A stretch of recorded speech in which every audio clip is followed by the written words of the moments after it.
श्रीराम समर्थ. 5 जुलैचे प्रवचन. आपली सुखदुःखे श्रीरामाला सांगा. तुम्ही सर्वजण छान सेवा करता आहात ह्याबद्दल शंका नाही. अशीच सेवा अखंड चालू ठेवा, त्यातच कल्याण आहे. त्यानेच आपण तरून जाऊ.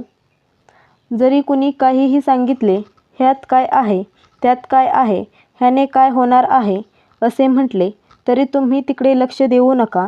परमेश्वराची सेवा वाढवावी तेवढी थोडीच आहे. तो फार मोठा आहे, अमर्याद आहे.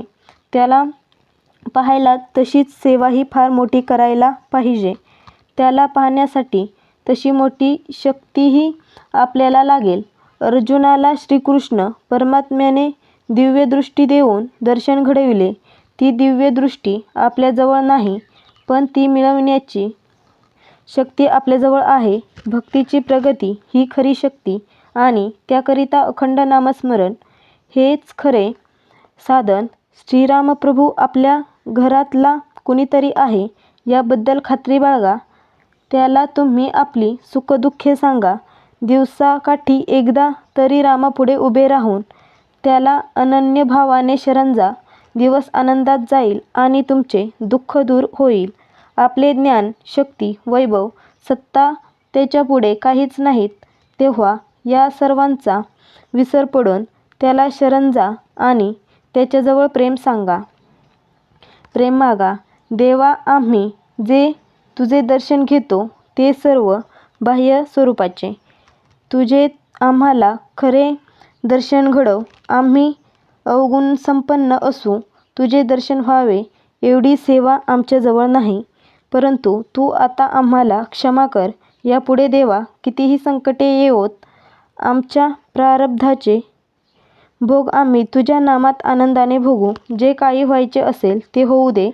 आमचे समाधान टिकून तुझ्या नामात आमचे प्रेम राहील एवढी तुझी कृपा असू दे. खरोखर परमेश्वर भक्ताचे मन पाहतो, त्याचा भाव पाहतो. एरवी तो त्याच्याजवळच असतो. जो श्रद्धेने परमेश्वराचे चिंतन करतो त्याला परमेश्वर जवळ असून आपल्याला तो मदत करायला सिद्ध आहे याची खात्रीच असते. आपल्याला 2 मार्ग आहेत, एक श्रद्धेचा आणि दुसरा अनुभवाचा. एक गावी पायवाटेने गेले तर फक्त 3 मैलांचे अंतर आणि मोटारच्या रस्त्याने गेले तर 10-12 मैलांचे अंतर. श्रद्धा ही त्या पायवाटेसारखी आहे. तिने चालले तर अंतर कमी पडेल. मोटारीचा मार्ग म्हणजे अनुभवाचा मार्ग. मोटार कुठे रस्त्यात बिघडली किंवा वाटेत कुठे अडथळा आला की प्रगती थांबते, त्याप्रमाणे अनुभवात काही चुकले की प्रगती खुंटते.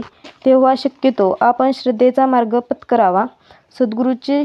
सद्गुरूच्या शब्दावर विश्वास ठेवून श्रद्धेने आणि प्रेमाने नाम घ्यावे.